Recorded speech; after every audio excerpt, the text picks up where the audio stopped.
जय माताजी मित्रों, केम छो बधा। तो आज આપણે બનાવવાના છે બટેકાના ભજીયા અને મરચાના ભજીયા। તો મેં બટેકાની ચિપ્સ આવી રીતે રેડી કરી દીધી છે। તો બટેકાની ચિપ્સ આપણે બનાવી દીધી છે અને મરચાં પણ મેં સમારીને મીઠું ભભરાવીને થોડીવાર સાઈડમાં મૂકી દીધા છે રેસ્ટ કરવા માટે તીખાશ ઓછી। આમાં મેં ચિપ્સ બનાવી હતી આ સ્ટેન્ડમાં। તો ચિપ્સ આપણી થઈ ગઈ છે તૈયાર સરસ અને પાણીમાં પલાળી દીધી છે થોડીવાર માટે।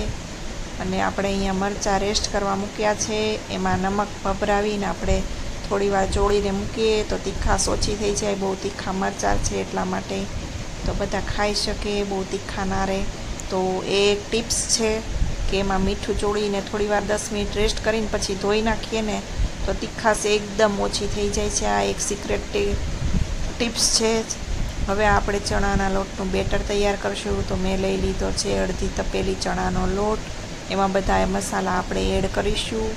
તો ચણાના લોટનું બેટર તૈયાર કરીએ, આપણે બધા મસાલા એડ કરી દઈએ।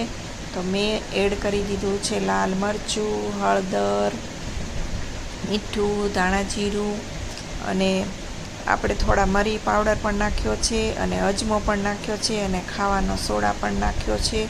તો મેં બેટર ફીણીને તૈયાર કરી દીધું છું, જોઈ શકો છો। તેમાં નાના નાના લંપ ના રહે એટલે એકદમ ફીણીને તૈયાર કરી દીધું છે। તો આપણું બેટર તૈયાર છે। આપણે સાઈડમાં ગરમ થવા માટે તેલ મૂકી દીધું છે, જોઈ શકો છો। અને હવે આપણે થોડી વારમાં ભજીયા બનાવશું અને ઉતારશું ભજીયા બટેકાના અને મરચાંના બંનેના। મરચાં પણ મેં ધોઈને કોરા કરીને સાઈડમાં રાખી દીધા છે અને બેટર, મરચાં, ચિપ્સ બધું તૈયાર છે। હવે તેલ ગરમ થાય એટલે આપણે ચેક કરી લઈએ। તેલ મૂક્યું હતું, 10 મિનિટ થઈ ગઈ છે। તો આપણું તેલ હવે સરસ ગરમ થઈ ગયું છે, મેં ચેક કરી લીધું છે। તો હવે આપણે એક એક ઘાણ ઉતારશું, મરચાંનો પહેલાં ઉતારશું, પછી બટેકાનો ઉતારશું। તો જોઈ શકો છો આપણે આટલા મરચાંના ભજીયા રેડી કરી દીધા છે અને હવે ધીરે ધીરે કરીને બધા મરચાં આપણે તળીને તૈયાર કરશું। તો આપણે આ બાજુ બટેકાનો પણ એક ઘાણ નાખી દીધો છે તૈયાર થવા માટે, જે સરસ તળાઈ રહ્યો છે।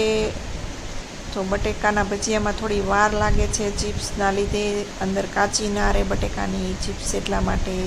તો ધીમા તાપે થોડું આપણે બટેકાના ભજીયાને તળશું।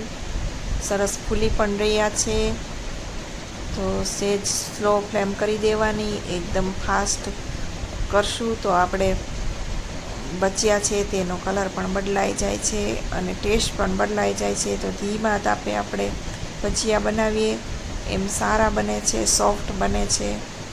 તો આવી રીતે આપણે ભજીયા ધીમા તાપે સરસ તળાઈ રહ્યા છે।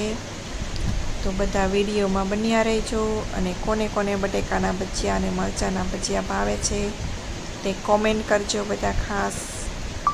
તો હવે આપણે ભજીયા તળાઈને તૈયાર થઈ ગયા હોય એવું લાગે છે, સરસ બફાઈ પણ ગયા હોય એવું લાગે છે, પડ પણ છૂટું પડી ગયું છે ફૂલીને। તો વરસાદની સિઝન છે તો ચાલો બધા ફૂલેલા બટેકાના ભજીયા ખાવા માટે ગરમ ગરમ ભજીયા બની ગયા છે। ચાલો બધા વરસાદના ભજીયા ખાવા માટે આવી જાઓ, જેમને પણ ખાવા હોય તે આવી શકો છો। તો આપણા ભજીયા ઉતરીને તૈયાર થઈ ગયા છે। તો આવી રીતે આપણે બધા ભજીયા બનાવી દઈશું અને બધાને જમવાનું આપી દઈશું।